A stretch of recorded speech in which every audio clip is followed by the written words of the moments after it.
नमस्कार, कानून की बात प्रोग्राम में आप सभी का स्वागत है। हमारे देश की आपराधिक न्याय प्रणाली पीड़ित केंद्रित और न्याय उन्मुख न्यायिक व्यवस्था पर जोर देती है ताकि हर व्यक्ति को त्वरित और समयबद्ध न्याय मिले। लेकिन हमारी न्यायिक व्यवस्था की बहुत बड़ी चुनौती है पेंडेंसी ऑफ केसेस। हम आज देख रहे हैं हमारे भारत में करोड़ों केसेस आज भी पेंडिंग है। ये न्यायिक व्यवस्था का वो पहलू है जो शायद आप और हम सभी जानते हैं। हमें दो तस्वीरें दिखाई देती हैं समाज में। एक वो तस्वीर है जहां पर कम अदालतें हैं, जजेस भी कम हैं और न्यायालय में केसेस की भरमार लगी हुई है, या ऐसे कहें अदालतें न्यायालय में केसेस के बोझ से दबी हुई हैं।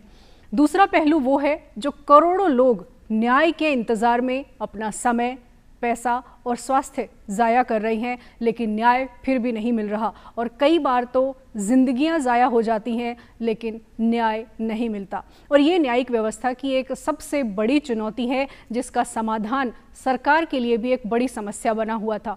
और इसके समाधान की दिशा में भारत सरकार ने एक क्रांतिकारी कदम उठाया है जिसे हम उम्मीद की किरण के रूप में देख रहे हैं। वो है मध्यस्थता कानून 2023। ये वो कानून है जो मुकदमे से पूर्व ही विवादों को सुलझाने की एक व्यवस्था प्रदान करता है, संस्थागत मध्यस्थता को बढ़ावा देता है और अगर कोई मामला न्यायालय में पहुंच भी गया तो भी मध्यस्थता के माध्यम से उसे सुलझाने के प्रयास पर जोर देता है।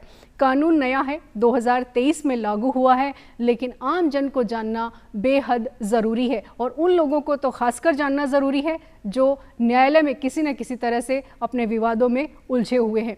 ये कानून क्या है, किस तरीके से इस कानून के ज़रिए मध्यस्थता होती है, आम लोग किस तरह से मध्यस्थता केंद्रों से जुड़ सकते हैं, इन तमाम बातों पर आज के प्रोग्राम में बात करेंगे। और इस विषय पर जानकारी देने के लिए हमारे बीच मौजूद हैं डॉक्टर प्रियंका पारीक। आप विशेष सचिव हैं राजस्थान विधिक सेवा प्राधिकरण जयपुर राजस्थान में, और इसके साथ आप मीडिएशन एंड आर्बिट्रेशन का स्पेशल जो सेल है वो भी आप संभालती हैं और इसके साथ ही आप एडिशनल डिस्ट्रिक्ट जज और सेशन जज भी हैं। डॉक्टर प्रियंका, प्रोग्राम में आपका बहुत बहुत स्वागत है। प्रियंका जी, सबसे पहले तो मीडिएशन का एक कॉन्सेप्ट जो हम पुराने ज़माने में देखते थे कि परिवार के लोग आपस में बैठकर किसी विवाद को सुलझाते थे, या फिर गांव में या समाज में देखते थे तो एक पंच निर्णय करते थे, 5 लोग समाज के बैठ गए और निर्णय हुआ। लेकिन जैसे जैसे सोसाइटी चेंज हुई है, मॉडर्नाइजेशन हो गया है, तो विवाद भी बड़े हो गए हैं और न्यायालय में लगातार बढ़ते जा रहे हैं। ऐसी स्थिति में कहा जा रहा है कि मीडिएशन कानून एक चेंज मेकर का रोल निभाएगा इस मॉडर्न सोसाइटी में। तो ये किस तरह से वो टूल है जो जस्टिस के लिए महत्वपूर्ण हो सकता है, इसका कॉन्सेप्ट जानेंगे हम आपसे। इसके लिए मैम, मैं टू बिगन विथ मैं सबसे पहले आपको इससे परिचय कराना चाहूँगी कि मध्यस्थता की जो प्रक्रिया है वो क्या होती है। मध्यस्थता एक हमारी जो कोर्ट की जो विधिक प्रक्रिया है जिसमें काफ़ी टेक्निकलिटीज़ हैं जो एक कोई भी सामान्य इंसान को समझने में काफ़ी दिक्कत होती है, तो उससे हटकर एक प्रक्रिया है जिसमें जो भी विवादग्रस्त पार्टीज़ हैं वो दोनों आते हैं सामने और एक इंडिपेंडेंट एक पर्सन होता है जिसको एज अ मीडिएटर, जिसको हम मध्यस्थ कहते हैं, वो उन दोनों पक्षों को सुन के उनमें आपस में राजीनामा कराने की कोशिश करते हैं जी। और ये जो मध्यस्थ होते हैं ये हमारे ये माननीय सर्वोच्च न्यायालय की मीडिएशन कंसिलिएशन प्रोजेक्ट कमेटी है, उसके तहत 40 घंटे का प्रशिक्षण प्राप्त किए हुए व्यक्ति होते हैं। साथ ही ये हमारे जो विशेषज्ञ अलग अलग जो डिपार्टमेंट्स हैं, जो चिकित्सक हो गए और रिटायर्ड टीचर्स हो गए, रिटायर्ड सर्विसमैन हो गए, या अपने पुलिस मतलब जो अपने ब्यूरोक्रेसी से ऑफिसर्स हो गए, ऐसे स्पेशलिस्ट कैडर के ऑफिसर्स को भी हम एज अ मध्यस्थ के रूप में मध्यस्थता केंद्र में आमंत्रित करते हैं। महारथी हैं जो, जी मैम, जिससे ताकि कोई भी सब्जेक्ट मैटर एक्सपर्ट्स जो होते हैं, तो उससे क्या होता है कि कभी कभी कोई भी विवाद होता है तो उसमें सब्जेक्ट मैटर का इन्वॉल्वमेंट रहता है, तो वो भी काफ़ी ईजिली सॉल्व होता है। इसका सबसे बेस्ट पार्ट ये रहता है कि जनरली ये होता है कि कोई भी व्यक्ति, जैसे इसमें सबसे प्लस पॉइंट ये है कि आप दोनों पार्टीज जिनको आप इनवाइट कर रहे हैं एक प्लेटफॉर्म पे, वो इंडिपेंडेंटली, एक तो क्योंकि कोर्ट की लीगल फॉर्मेलिटीज नहीं है, क्योंकि कोर्ट में जहाँ पे एक व्यक्ति डाइस पे बैठा है तो एक डिस्टेंस होता है, वहाँ पे वो आदमी अपनी पूरी बात नहीं कह सकता। पर यहाँ पे मतलब व्यक्ति को अपना पक्ष रखने के लिए मीडिएटर्स के साथ में वो अलग से भी बात करते हैं, दोनों पक्ष आमने सामने रह के भी बात करते हैं, तो वो अपना पक्ष आराम से रख सकता है, एक बहुत ही मतलब इनफॉर्मल और सहज तरीके से। आपका जो कहने का मतलब है वो ये कि ये व्यवस्था इतनी सरल है कि कोई भी व्यक्ति बिना किसी डर के, हम ये कह सकते हैं कि न्याय की उम्मीद के लिए वो मध्यस्थता केंद्रों पर जा सकते हैं। एक और चीज जानना चाहेंगे कि मध्यस्थता केंद्रों में एडीआर सिस्टम पे काम हो रहा है और इसे कहा जा रहा है कि ये एक एडीआर सिस्टम है, यानी अल्टरनेटिव डिस्प्यूट रिजोल्यूशन, तो इसको हम कैसे समझे? क्या न्यायालय जाने की जरूरत पड़ेगी या उससे पहले ही मामला सुलझ जाएगा? इसके लिए मैम मैं ये बताना चाहूँगी कि एडीआर सिस्टम में ये होता है कि मतलब कोर्ट के अलावा, मतलब कोर्ट के अलावा आप कैसे अपने विवादों का निस्तारण करवा सकते हैं। इसमें हम कई प्रक्रियाएं रखते हैं, एक हो गई जैसे लोक अदालत, एक हो गई मध्यस्थता, एक हो गया आर्बिट्रेशन और एक कंसिलिएशन। तो इसमें ये अलग अलग 3-4 तरीके के प्लेटफॉर्म्स हैं जिसमें कोई भी व्यक्ति आके अपने विवाद को रख सकता है। इसमें ऐसा नहीं है कि आपका अगर कोर्ट में केस चल रहा है तो आप इन प्लेटफॉर्म्स को अडॉप्ट नहीं कर सकते।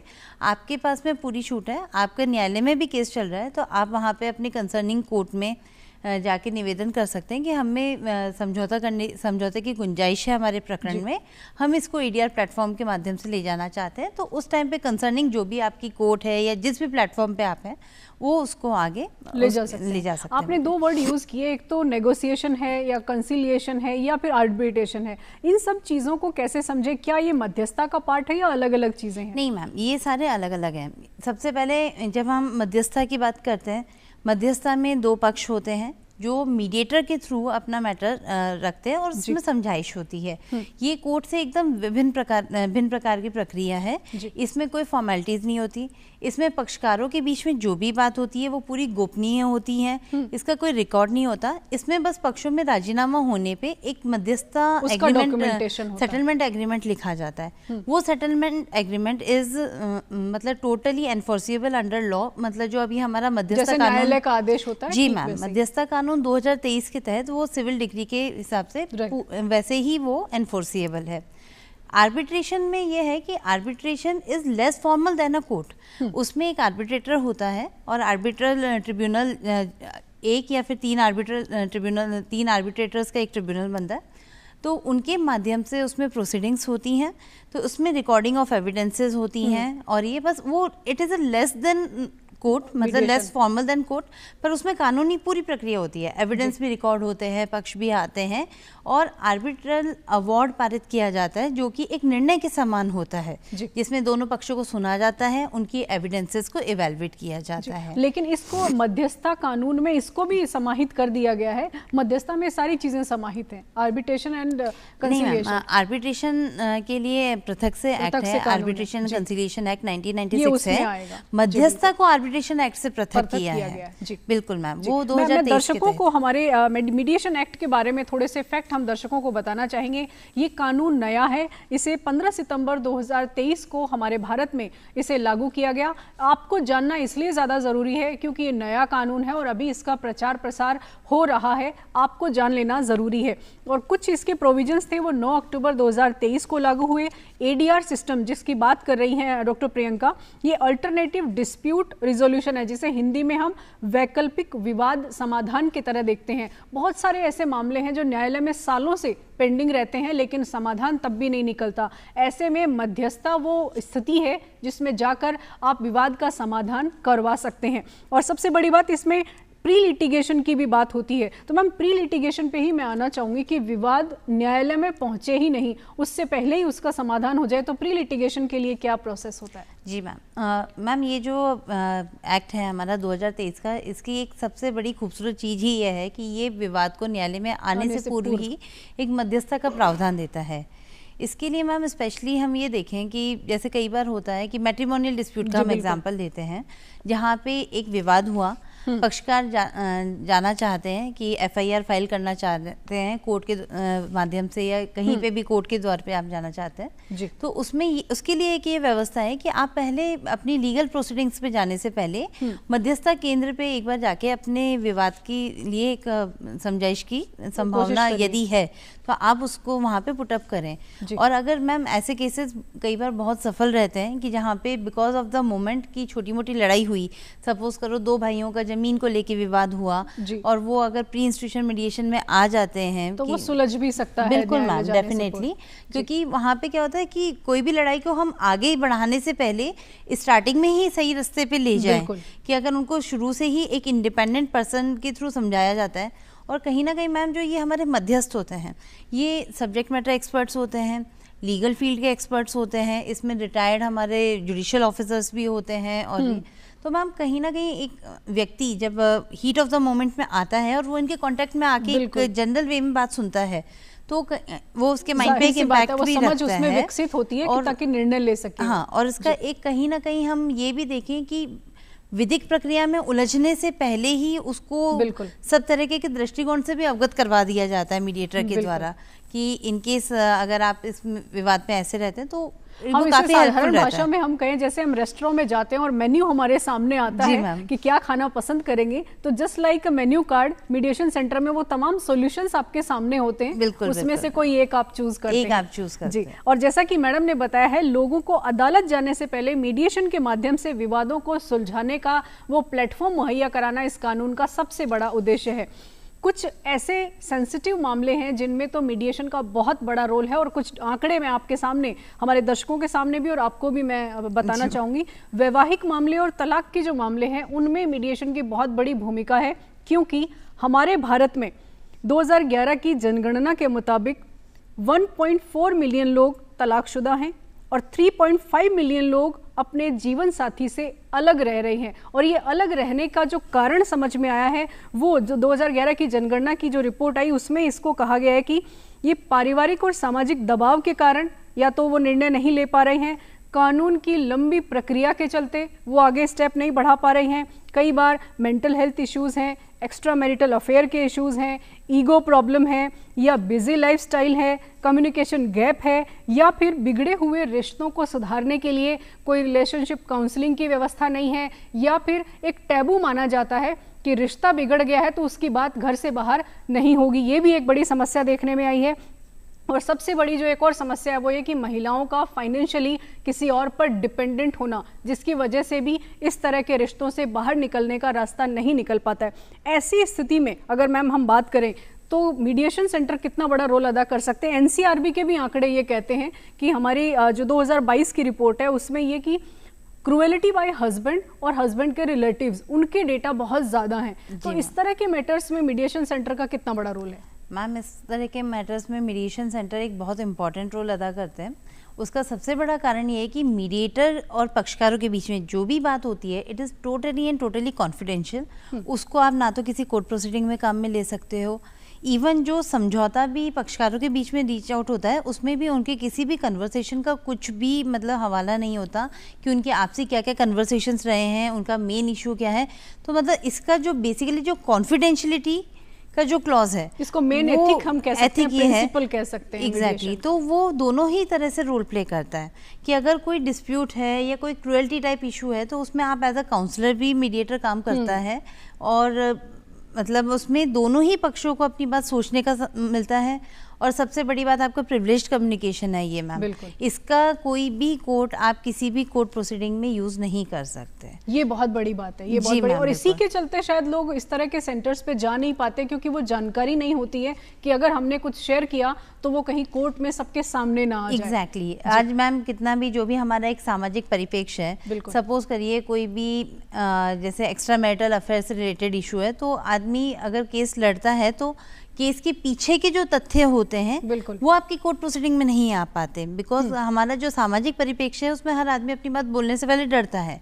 पर आप इस प्लेटफॉर्म पे इतने क्लोज उसमें रहते हैं कि आप खुल के अपनी बात कर सकते हैं। जी, एक और डेटा है संयुक्त राष्ट्र संघ का, उसके अनुसार हमारे भारत में लगातार डाइवोर्स रेट जो है वो लगातार बढ़ रही है। 2005 में जो डाइवोर्स रेट थी वो 0.6% थी, 2019 में बढ़कर 1.1% हो गई है। और ये 1.1% के जो रेट है, ये अगर आज के दौर की हम बात करें तो निश्चित तौर पर अनुमान ये बताते हैं कि ये बहुत ज़्यादा बढ़ चुकी है। एक और बात मैम, जो प्रिंसिपल्स की हम बात कर रहे हैं, कॉन्फिडेंशियलिटी कितनी इंपॉर्टेंट है, क्योंकि कई बार ऐसा होता है, देखा गया है कि जब मीडिएशन सेंटर पे पार्टीज जाती हैं तो वो भी चुपके से कुछ रिकॉर्डिंग कर सकते हैं कि मैं इसका फ्यूचर में इस्तेमाल करूंगा अगेंस्ट में, तो इस तरह का एक्ट कितना प्रोहिबिटेड है? मैम ये टोटली प्रोहिबिटेड है, क्योंकि इसका कोई रिकॉर्ड नहीं होता, और इनकेस यदि ऐसा कुछ हो भी गया है तो it is equally an offence under the BNS, क्योंकि आपने अपनी एक प्रक्रिया का दुरुपयोग किया है, साथ ही वो एडमिसिबल भी नहीं है जी। तो उसको आप एज अ टूल तो आप यूज़ ही नहीं कर सकते कि आपने स्पाई करके भी अगर उसने ऐसा कुछ रिकॉर्ड किया है या कुछ किया है तो उसकी कोई एविडेंशियल वैल्यू नहीं है, बिकॉज वो ऑलरेडी प्रिविलेज्ड है, बल्कि वो एक ऑफेंस है, आप एक बल्कि ऑफेंस में और इंडल्ज हो रहे हैं। जी जी, तो ये सभी लोग जो वकील हैं या फिर जो मीडिएशन सेंटर में जो काम कर रहे हैं या फिर मीडिएशन सेंटर में जो कपल्स हैं या फिर वो दोनों पक्ष जो वो मामला लेकर जाते हैं, सभी के लिए ज़रूरी है कि कॉन्फिडेंशियलिटी मेंटेन करना बेहद ज़रूरी है। अगर कॉन्फिडेंशियलिटी ब्रेक होती है, यानी गोपनीयता भंग होती है, तो ये कानूनन अपराध माना जाएगा। ये बहुत बड़ी बात है मेरे ख्याल से मीडिएशन। बिल्कुल मैम, ये सबसे बड़ी खूबसूरती है इस एक्ट की, क्योंकि इसमें कोई भी चीज़ जो बात कहते हैं उसका कोई रिकॉर्ड नहीं होता, वो कहीं पे नोट डाउन नहीं होती। इसमें पक्षकारों की सहमति के बाद में लास्ट में बस उनका एक सेटलमेंट एग्रीमेंट ही होता है जो लिखा जाता है दोनों पक्षों की सहमति से। उनकी क्या बात हुई है, उनकी मीडिएटर से क्या बात हुई है, उनकी सामने वाली पार्टी से, फैमिली से, और कोई भी बात कुछ भी रिकॉर्डेड नहीं होती है, ऑन पेपर्स नहीं होती है, और यदि कुछ ऐसा स्पाई करते भी हैं तो दैट इज एन ऑफेंस। जी, मीडिएशन में सबसे बड़ी भूमिका है मीडिएशन सेंटर की। तो मीडिएशन सेंटर्स कहाँ पर स्थापित होंगे, किस तरीके से ये काम करेंगे, आम लोगों को किस तरीके से अप्रोच करना होगा उनको? मैम मीडिएशन सेंटर्स हमारे प्रत्येक जिला स्तर पर, जहाँ पे भी हमारे डीएलएसए कार्यालय हैं, प्रत्येक स्तर पर मीडिएशन सेंटर है। जहाँ पे भी कोर्टें हैं वहाँ पे मीडिएशन की हमने पूरी व्यवस्था कर रखी है। वहाँ पे सब जगह मीडिएशंस में फाइल रेफर होती हैं, मीडिएटर्स की भी व्यवस्था है, और मीडिएटर्स वहाँ पे आराम से अवेलेबल रहते हैं। आपको यदि मीडिएशन के लिए किसी फाइल पे जाना है तो आप जहाँ पे भी तालुका, जो हमारे जो आउटलाइन कोर्ट्स होते हैं, जो सब डिविजनल एरियाज़ वो होते हैं, वो बेसिकली तालुका की श्रेणी में माने जाते हैं, और जो डिस्ट्रिक्ट हेडक्वार्टर्स हैं वो डीएलएसए मतलब डिस्ट्रिक्ट लीगल सर्विस अथॉरिटीज़ के अंदर जो हमारे केंद्र बने हुए हैं, तो वहाँ पे आप एडीआर सेंटर्स के थ्रू, मतलब हम ये समझ सकते हैं कि राजस्थान के हर जिले में कहीं ना कहीं मध्यस्थता केंद्र संचालित हो रहा है। मैम ये जिलों में, इवन सब डिविजन्स में, हर जगह एक छोटे छोटे तालुका में भी मध्यस्थता केंद्र संचालित है। बस इनकी पहुंच जो है ना वो आम आदमी तक होनी जरूरी है। बिल्कुल, हमारी जो एक आम जन तक ये है कि आप इसको ज़्यादा से ज़्यादा प्रोत्साहित करें, ज़्यादा से ज़्यादा आप आके इसका लाभ उठाएं, क्योंकि जो प्रक्रिया, जिस कानून प्रक्रिया में आपको बरसों लग जाते हैं, और उसका भी मैम एक रीज़न है कि कई बार क्या होता है, विवाद बहुत छोटा होता है, विवाद की वजह कुछ और होती है, ईगो प्रॉब्लम भी कई बार विवाद को बढ़ाती रहती है। बिल्कुल, कई बार क्या होता है कि दो भाइयों की लड़ाई है और बात सिर्फ होती है सिर्फ मान सम्मान की, जिसके लिए बरसों से सिविल केस चल रहे हैं, कोर्ट्स में केस चल रहे हैं, पर वो एक छोटे से ही प्लेटफॉर्म पे यदि उनको जब लाके आमने सामने खड़ा किया जाता है, उनकी पुरानी बातें भी उनको याद दिलाई जाती है, तो दे जस्ट मेल्ट डाउन, और वो जो बरसों का जो एकदम से एंगर और जो एग्नी इनके अंदर होती है वो एकदम से मेल्ट डाउन हो जाती है। जी बिल्कुल, बहुत बड़ी बात करें, इसमें जो मीडिएटर है उसका एम्पैथेटिक होना भी बेहद जरूरी है, ताकि वो इमोशनल इंटेलिजेंस को समझते हुए उनको सॉल्यूशन प्रोवाइड करे, तो मेरे ख्याल से बहुत अच्छी व्यवस्था हो सकती है। इसके लिए मैम हमारे जो मीडिएटर्स होते हैं, जिनको हम जब मीडिएशन से पहले, मीडिएटर एम्पैनल करने से पहले इनको 40 घंटे का एक प्रशिक्षण दिया जाता है। उसमें इन सब सेक्टर्स का स्पेशल ध्यान दिया जाता है कि पार्टी जब आती है तब वो गुस्से में होती है, उनको कैसे मेल्ट डाउन करना है, उनको कैसे ब्रेकआउट देना है, इन सब की उनको प्रशिक्षण दिया जाता है, ताकि इन सब के साथ ही वो पार्टीज को डील कर सकें। बिल्कुल, बहुत बड़ी बात आप कह रही हैं। कुछ प्रोविजंस अगर मीडिएशन एक्ट के आप बताना चाहें तो हमारे जो दर्शक हैं वो समझ पाएंगे कि इसमें क्या क्या फैसिलिटीज उनको मिल सकती हैं। मैम मीडिएशन एक्ट में सबसे पहले तो हमारे जो एक तो मीडिएटर्स अपॉइंटमेंट के लिए ही अच्छे खासे प्रोविजंस हैं जो प्रोवाइड करते हैं कि हम हर तरह से हर फील्ड से मीडिएटर्स को आप इनवाइट करेंगे। साथ ही ये मीडिएशन सर्विस प्रोवाइडर्स के लिए बात करते हैं जिसके अंतर्गत हम हमारे ये मीडिएशन सेंटर्स और इन सब का संचालन करते हैं। सबसे जो ज़्यादा खूबसूरती है जो हमारी मीडिएशन एक्ट 2023 की है वो ये है कि ये 3 स्टेजेस पे मीडिएशन को प्रमोट करता है। प्री लिटिगेशन जो कि मतलब वाद या मुकदमा दर्ज होने से पहले ही आप पक्षकारों की समझाइश करें। ड्यूरिंग लिटिगेशन की वाद चल रहा है कोर्ट में, लंबित है बरसों से, उसके लिए आप मध्यस्थता की कार्रवाई के लिए आ सकते हैं। एंड पोस्ट लिटिगेशन की यदि आपका मतलब वाद का भी फैसला हो चुका है, कोई सिविल केस है वो फैसला हो चुका है पर वो एग्जीक्यूशन की स्टेज पे पेंडिंग है, तो ऐसे प्रकरणों को भी आप मीडिएशन के लिए आमंत्रित कर सकते हैं। मतलब स्तर चाहे कोई भी हो, किसी भी विवाद का, चाहे वो जाने वाला हो न्यायालय में या न्यायालय में लंबित हो, वो मीडिएशन की हेल्प ले सकता है। एक जो सबसे इम्पोर्टेंट चीज इसी के साथ में, इस एक्ट के माध्यम से मीडिएशन को और ज़्यादा प्रमोट करने के लिए कि सपोज करिए कि पार्टीज, एक पार्टी यहाँ रह रही है और एक पार्टी कोई आपके आउट स्टेशन दिल्ली मुंबई है, तो उसके लिए ये एक ऑनलाइन प्लेटफॉर्म भी प्रोवाइड करता है। इसके तहत अभी हम ऑनलाइन मीडिएशन की व्यवस्था है। बिल्कुल मैम, इसके तहत अभी हम ऑनलाइन प्लेटफॉर्म के माध्यम से लोगों को कांटेक्ट करते हैं कि यदि कोई पार्टी नहीं आ रही है ताकि उसके लिए और सहज हो जाए कि हम प्रकरण का आराम से लोगों में समझाइश करा सकें। और वो मीडिएशन की जो प्रोसेस है वो पूरा लीगली वो वैलिड है। बिल्कुल मैम, वो लीगली वैलिड है। और साथ ही जो इवन हाइब्रिड मोड भी कर रहे हैं और टोटली ऑनलाइन मोड भी कर रहे हैं। ऑफलाइन तो खैर अवेलेबल है ही, ऑनलाइन एंड हाइब्रिड बोथ, कि एक पार्टी अगर सेंटर पे आ रही है दूसरे से आप ऑनलाइन कनेक्ट कर सकते हैं और दोनों को भी आप ऑनलाइन प्लेटफॉर्म के माध्यम से पैसा, एनर्जी और सारी चीजों को बचाया जा सके। एंड लास्टली द इम्पोर्टेंट चीज जो हमारे इस एक्ट का एक खूबसूरत फीचर है वो ये है कि मैम जो मीडिएटेड जो सेटलमेंट एग्रीमेंट है ये उसको लीगल एंटाइटी देता है कि just it is equivalent to the degree of the civil court, कि एक बार पक्षकारों के बीच में मध्यस्थता सेटलमेंट एग्रीमेंट हो गया है तो वो इक्वली एनफोर्सिएबल है कोर्ट में। जी जी, ये तो बहुत ये बड़ी बात इसकी है। एक खूबसूरती है कि मतलब आपके बीच में जो भी आपकी मीडिएशन के दौरान टाइमिंग हुई है, मतलब बातचीत हुई है, जितना टाइम आपका इसका लगा है और उसके बाद में जो भी आपका निचोड़ निकला है, क्रक्स निकला है agreement, that is legally enforceable. ये बहुत बड़ी बात आपने की है। और हम समय दर्शकों को एक second ma'am, sorry I am interrupting है, साथ ही ये मैम एक समय सीमा भी देता है कि आपको, बिल्कुल मैम, कि एक बार आप मीडिएशन प्रोसीडिंग के लिए स्टार्ट होते हैं तो ये आपको मतलब 120 डेज में इसको कंक्लूड करना है। बहुत बड़ी बात आपने की है। टाइम बाउंड होना बेहद जरूरी है क्योंकि न्यायालय में जो पेंडेंसी है वो सबसे बड़ी चुनौती है। कुछ प्रोविजंस इस एक्ट के, मीडिएशन एक्ट 2023 के आपको बताना चाहेंगे। सेक्शन 5 इसका जो है वो प्री लिटिगेशन के लिए इसमें प्रावधान किया गया है। मुकदमे में जाने से पूर्व आप मीडिएशन के जरिए अपनी जो भी समस्या है उसको सुलझा सकते हैं। सेक्शन 7 में न्यायालय को ये पावर दी गई है इस एक्ट में कि मुकदमे के दौरान भी, चाहे वो किसी भी स्तर पर हो मुकदमा, इंटरिम ऑर्डर न्यायालय दे सकता है कि इसमें मीडिएशन करवाया जाए और ये न्यायालय की अपनी पावर है और ये सेक्शन 7 में इसको दिया गया है। और सेक्शन 8 में मीडिएटर्स की नियुक्ति की जाती है। सेक्शन 18 मीडिएशन एक्ट का, जिसमें मीडिएशन को पूरा करने की समय सीमा की यहाँ पर बात की गई है। जो टाइम बाउंडेशन की डॉक्टर प्रियंका ने बात की है वो इसमें दी गई है। सेक्शन 19 में समझौता, जो दोनों पक्षों का सेटलमेंट एग्रीमेंट होता है, उसकी बात यहाँ पर की गई। उसका डॉक्यूमेंटेशन होना ज़रूरी है सेटलमेंट एग्रीमेंट का, वो आता है सेक्शन 19। और सेक्शन 20 में उस सेटलमेंट का रजिस्ट्रेशन प्रोसेस होता है, उसका भी इसमें प्रावधान है। और सेक्शन 22 ये सबसे इंपॉर्टेंट है और ये कहा जाता है कि मीडिएशन एक्ट की आत्मा है ये सेक्शन, और वो है गोपनीयता।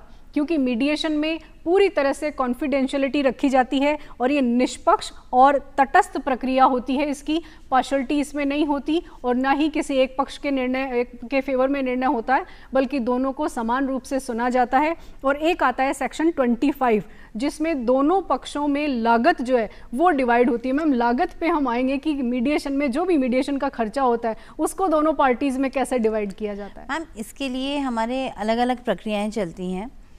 दोनों ही तरीके के प्लेटफॉर्म्स हैं। जो हमारे जैसे कोर्ट एनेक्स मीडिएशन सेंटर्स हैं, वहाँ पे यदि हम मैटर रेफर करते हैं, इसमें हमारे सरकार के द्वारा मीडिएटर्स को मानदेय दिया जाता है।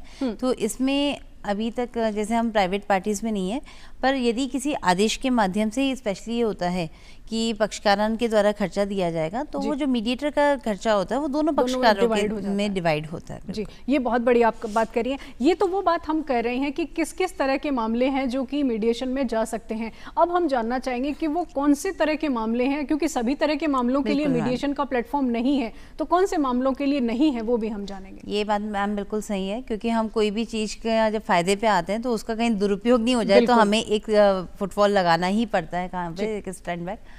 तो उसके लिए मैम सबसे ज़्यादा ये कि आपके जहाँ पे भी सीवियर ऑफेंसेस हैं, जो जहाँ पे ग्रेविटी ऑफ ऑफेंस को देखते हुए जहाँ पे सीरियस पेनल्टीज़ हैं, उनको नहीं ले सकते। जहाँ पे इंटरप्रिटेशन ऑफ द लॉ का क्वेश्चन आता है और वहाँ ऐसे केसेस में कॉन्स्टिट्यूशनल वैलिडिटी का क्वेश्चन है वहाँ पे, साथ ही या जो किसी क्रिमिनल कोई मैटर है तो क्रिमिनल में बिल्कुल ma'am gravity of the offence को देखते हुए जहाँ पे सीरियस ऑफेंसेस हैं उनको हम नहीं ला सकते जी। और एक्सट्रीम जो जहाँ पे कॉन्स्टिट्यूशनल वैलिडिटी हमें डिसाइड करनी है या इंटरप्रिटेशन ऑफ द लॉ आना है, वैसे मैटर्स नहीं आते हैं। पॉक्सो के मैटर भी इसमें नहीं जैसे आते। पॉक्सो के नहीं आते, वो क्रिमिनल वाले में ही कवर हो रहे हैं मैम। पॉक्सो के मैटर्स नहीं आएंगे, कुछ टैक्सेशन वगैरह से रिलेटेड मैटर्स नहीं आएंगे। जी बिल्कुल मैम। जी। और एक और चीज़ जानना चाहेंगे, इसमें मीडिएटर को कितना मतलब निष्पक्ष होना कितना ज़्यादा ज़रूरी है। कई बार क्या होता है, बायस हो जाते हैं पर्सन को लेकर, जेंडर को लेकर या और बहुत सारी चीज़ों को लेकर, तो जेंडर न्यूट्रल होना कितना ज़्यादा ज़रूरी है।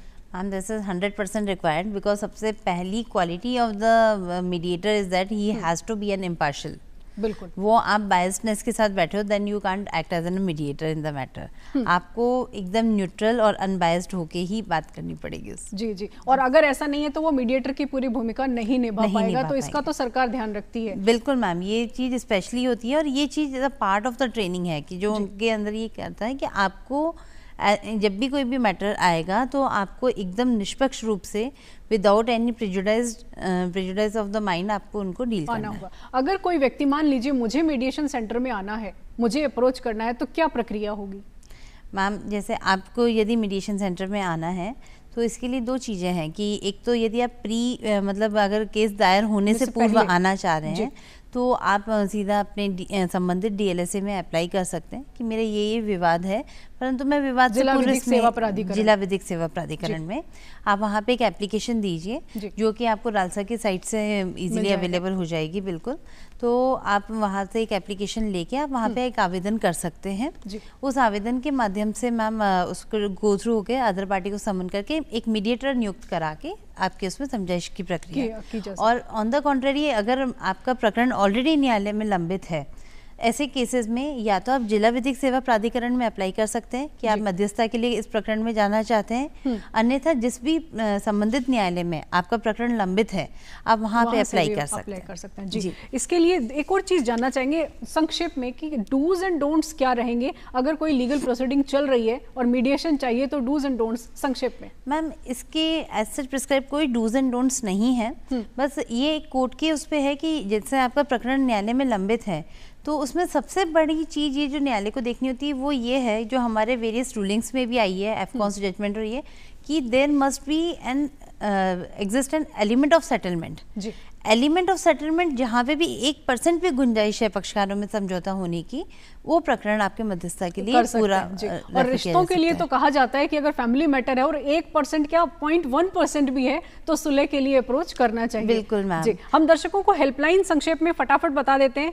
15100 ये राजस्थान राज्य विधिक सेवा प्राधिकरण का हेल्पलाइन नंबर है, टोल फ्री नंबर है। दूसरा मोबाइल नंबर है 9928900900। इन नंबर्स पे आप संपर्क करके तमाम जानकारियां आप ले सकते हैं। मैम आपने मीडिएशन एक्ट पर बहुत सारी जानकारी बहुत सरल शब्दों में हमारे दर्शकों के साथ साझा की, आपने समय निकाला, आपका बहुत बहुत धन्यवाद। धन्यवाद मैम। मीडिएशन का मेन मोटो ही ये है कि सबकी जीत हो, किसी की हार नहीं। हम सबको एक यही प्लेटफॉर्म देना चाहते हैं, बहुत बड़ा मैसेज आप दे रही हैं। सभी को हम यही कहते हैं कि न्यायिक प्रक्रिया से भिन्न आप आके ज़्यादा से ज़्यादा इसको प्रोत्साहित करें। और सुप्रीम कोर्ट का भी अभी हमारा एक अभियान चल रहा है 90 डेज का, जिसमें भी ज़्यादा से ज़्यादा हम इस मीडिएशन को काफ़ी प्रोत्साहित कर रहे हैं कि लोग बाग मध्यस्थता का लाभ उठा के अपने प्रकरणों का निस्तारण करें। जी जी, बहुत बहुत बहुत धन्यवाद आपका। तो जितनी भी जानकारी आज के प्रोग्राम में आपको दी गई है उनको अमल में लाइए और खासकर मीडिएशन एक्ट का ज़्यादा से ज़्यादा लाभ उठाइए, क्योंकि ये आपके लिए है। विवाद आप बहुत सरल तरीके से सुलझा सकते हैं न्यायालय में जाने से पहले भी। तो आज के कार्यक्रम में बस इतना ही। कानून की बात के माध्यम से यही कहेंगे, कानूनों के जानकार बनिए और दूसरों की मदद भी करिए। फिलहाल हमें इजाज़त दीजिए, नमस्कार।